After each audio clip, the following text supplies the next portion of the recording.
somebody.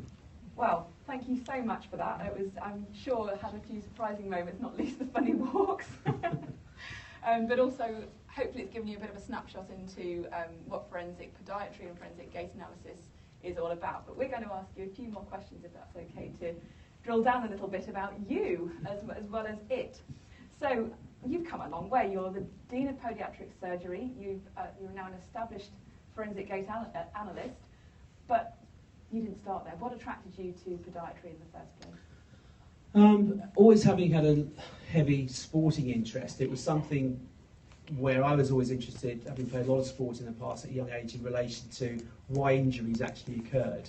It's very clear when you're playing football or something, or rugby, that you're kicked or pulled and something happens, but most injuries that occur in sport are overuse injuries, and it was that really attracted me to the profession in relation to the ability as to where the profession would be going. You're talking a long time ago, you're talking the early 80s. So quite how not just my career has evolved, but I think more importantly how podiatry has evolved has been quite astonishing, really. So I've got a few little teasers in there. Tell us about your career so far. What journey have you taken to get to where you are? Well, the aim at the outset was really to qualify, do some postgrad qualifications, go through the foot surgery training program in podiatric surgery, which is long and arduous but very worthwhile, to have a hospital consultancy and to have a private practice, and that was it. And that happened. I also managed to get involved heavily with professional sport and spent a number of years with Premiership clubs, and even attended the World Cup with Ireland in 2002, which was a real privilege in Japan, a career which was just fantastic. And the forensic gait analysis obviously started in 2000, but I never envisaged that the forensic element would ever occur, and secondly, not in a million years, that it would be the major component of my career. And it reminds me of, I remember speaking to the boyfriend of a girl in the year below me after I'd finished in '87, and I said, "Oh, what are you going to do?" And he said, "Oh, I'm going to go and do a master's in forensics." And I thought, my God, what a bore. And that's exactly what happened. And I didn't say that, but I thought it. And of course, a lot of forensic stuff is very laboratory orientated, and for some people that's great. It wouldn't be for me, because as you've hopefully seen with some of the sort of examples I've tried to show you this evening, that it takes you far and wide, and it's taken me around the world, from as far as the States, and I did the first case in Canada in 2009. It went all the way through the Supreme Court in 2013, and other cases in the Middle East and Africa and Asia. So it's been full on. So it sounds to me like you come into the category of pioneer, and I think we can probably argue that, at least from the forensic gait analysis point of view, pioneers are breaking new boundaries. So where do you think that your greatest challenges have been on your journey so far? Well, when you're putting something into the legal system for the first time, everyone's going to have a heightened awareness of making sure that absolutely everything is tested to the nth degree. And very often when you're giving evidence, you'll be in court for giving your own evidence for one side and then be cross-examined for maybe a half a day or a day. But that's, in one case that rolled out to 4.5 days, for an 8-page report and 3 pages of notes, which was bizarre. And those kind of outlier cases don't really occur that often, but they do happen. So I think one of the key things is that the clinical skills we are taught in podiatry with gait analysis are invaluable, but equally in terms of delivering that evidence to the courtroom, you have to have an understanding of what the legal arena requires. And there's a quote that's made by a female barrister friend of mine in Sochi, and she said, Haydn, and this will go into the book that I'm writing and piling that will be published next year, and it's so true. It says, she said, many an expert has been undone in the courtroom, not because they do not understand their subject, but because they do not understand the arena in which they're in. So the knowledge about report writing, courtroom skills, cross-examination, law and procedure as far as it affects experts is absolutely crucial. I saw on one occasion where a very eminent person who had never done any medical legal work, personal injury or clinical negligence, so didn't have any sort of background of being in court giving evidence in a less, shall we say, less adversarial environment, although it is adversarial, but less challenging than the criminal courts are and the way evidence is tested. And the person in cross-examination was undone. They didn't even know it had happened. And in the space of 20 minutes, the cross-examination was completed. Now that would be analogous to someone having a kick around in their back garden and then a Premiership club saying, oh, can you come and sit on the bench and we might want you to play at the weekend. That stepped development of the skill hadn't happened. And whilst these things don't happen very often, it's never great to see it when it does. So the question is then, I'm imagining some of the podiatry colleagues in the room here are here because they may be interested in becoming a forensic podiatrist themselves. What do you think are the characteristics that they should probably possess to kind of cut it from what you talked about so far, the courtroom, writing reports? It's a very different role perhaps to the clinical role. What are their characteristics? I think just as you might look at things from a differential diagnosis perspective in a medical or surgical context, that you have to weigh things on both sides. You really have to consider what it is you're looking at. It doesn't matter who instructs you, whether it's the prosecution or the defence. Your duty as an expert is to the court, not to the people that pay your bill. And sometimes people can be perceived to get caught up in that. And the courts are very clear on it. Whether it's from an investigation side of it, where the material where you won't necessarily even have to go to court, but you're trying to find someone by the use of gait analysis, or if it's the evidential use, as we've touched on earlier.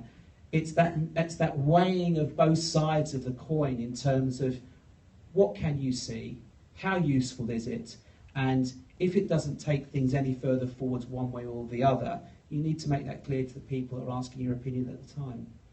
Well, I'm just going to very briefly interrupt the proceedings because I would just like to say Twitter is going mad for you two at the moment. So I think you should probably just be aware of that this is being very well received around by presumably Sally's periscopers as well as in here. Okay, so thank you for that, Haydn. I guess you've outlined what is potentially quite a challenging career pathway.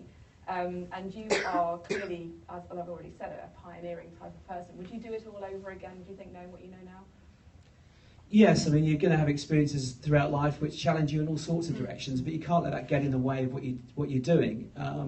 If it's quite clear that there was value for gait analysis, it was never the intention that it would be a standalone, and perhaps where things are going in terms of what we call AGR, which is automatic gait recognition. It takes up a lot of my time abroad now, particularly in Asia, with the development of software that will be able to identify people without the use of pre-placed markers, and combining that with the use of other algorithms for other biometrics. You don't need standalone biometrics. You don't need to try and get something to be 100%. If you start combining it with other things, those additions for the mathematicians amongst you, they're logarithmic additions. When you put those things together, they're not equal additions. And it's astounded me that that's not been picked up by some people around the world until very recently when I told them so. And that's ignited all sorts of things just in the last 6 months. So we will have automatic gait recognition as a tool, as part of a multimodal system available, I would say in the next 2 years. Will it be available in the UK? I very much doubt that. That's really interesting, and I would imagine that we can't really see, well certainly I can't foresee what might happen, and it's a really exciting time to be in. But I'm also imagining that the average day in the life of a forensic podiatrist therefore doesn't exist because it is so quickly changing. How would you describe the sort of the typical day-to-day activities of somebody in forensic podiatry, perhaps compared to yours as a more established expert in the field? I think it's essentially you might have 5 inquiries in one day, you might have 5 inquiries in 1 week, 5 inquiries in 1 month, 5 inquiries in 3 months. That's, as time has gone on, it's more like 5 inquiries per day around the world, which is where forensic gait analysis has got to. And forensic gait analysis or forensic podiatry, the other areas being footprint analysis and bare footprint analysis as well as shoe analysis.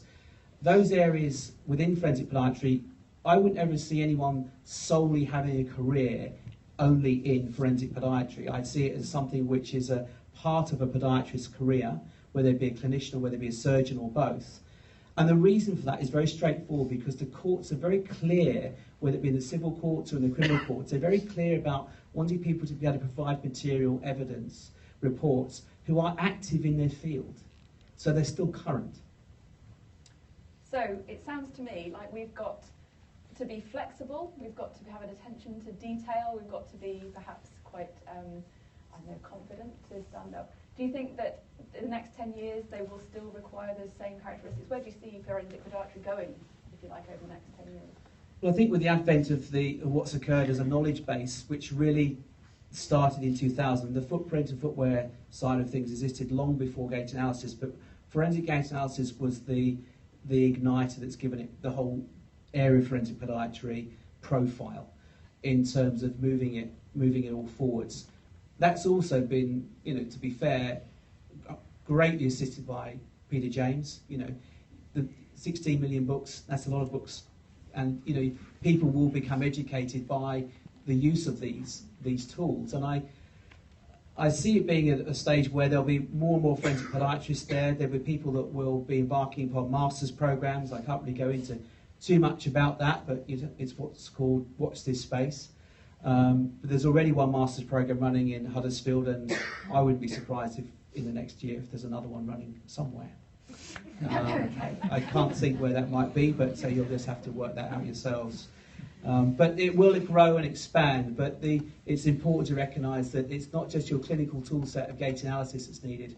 You need to have an understanding of that balancing of one side of things when you analyse something. You need to have those courtroom skills, that cross-examination skills, the report writing education, the law and procedure. It sounds a bit onerous, it's not, but you need to have it. And if it's not there in the courtroom, it will show, because you are being questioned by people who are the masters of the English language, and the detail in which questions can be asked can sometimes be so convoluted you don't even know what the question was by the time the sentence finished. So you need to ask them to repeat that and have the confidence to just say, I don't understand the question, can you please repeat it, please? So there's those kind of sensible things that need to be built in, and just be aware that it takes time. I think that is perhaps a nice lead into my last question for you, actually, which is what advice would you give your younger self if you were to go back? Oh God, how long have we got? Where do we begin? I think the thing is that, in the words of Oscar Wilde, that was one of my favourites of all time, is that fear is not an option. You shouldn't allow that to stop you from doing something, but you have to go about things in a measured way. And whilst tolerance is important, I think the crucial thing is that you could go back sort of maybe 20 years or so, 25 years. When you explain something to somebody, the person you're talking to might get what you're saying immediately. It might take a week for that penny to drop. It might take a month. It might take 3 months. And you just have to allow that. It comes with life experience, doesn't it, of understanding that not everyone gets everything at the same pace as any individual does. And you have to allow for that. But there's two categories that you bolt onto that, which need to be recognised as well. Sometimes people think, the worst scenario is when someone doesn't ever get something. Well, no, there's one that's worse than that, and it's when they get it when it's too late. And this is a fringe event at a book festival, let's not forget, and you did mention that you have a book coming out. Would you like to share a little bit about that, seeing as you just have the mic for a minute? Yeah, thank you. I mean, I was asked if I'd like to write a textbook a number of years ago, and I consulted people in different areas of medicine and science in 2005 and turned it down. Because very often what happens is when a textbook's written, people spend editions 2 and 3 correcting what should have been in edition 1. And it wasn't ready then, it was too young, and there wasn't really perhaps enough to say about it. There is already a textbook in forensic podiatry, and I have the privilege of being able to contribute to and review a chapter in that book. But this will be the first textbook on forensic gait analysis itself that's being published by CRC Press. For those that you don't know, they're an American publisher. I'm delighted that they've got behind it. They've been absolutely fantastic and driving it in exactly the way you expect the USA to do. And that will be out in the spring, and that's not just material that I've contributed. There's other authors who are contributing chapters as well. For those that you know, that's pretty much how you write textbooks these days. You write them and compile them. You need other people to bring in their knowledge, in, not just in the gait side of it, but also from other sectors covering the legal areas that we've touched on earlier this evening. Well, we will look forward to that. At least some of us in the room will definitely look forward to that. Haydn, thank you so much for sharing with us your life journey so far in forensic gait analysis. We just give Haydn a round of applause.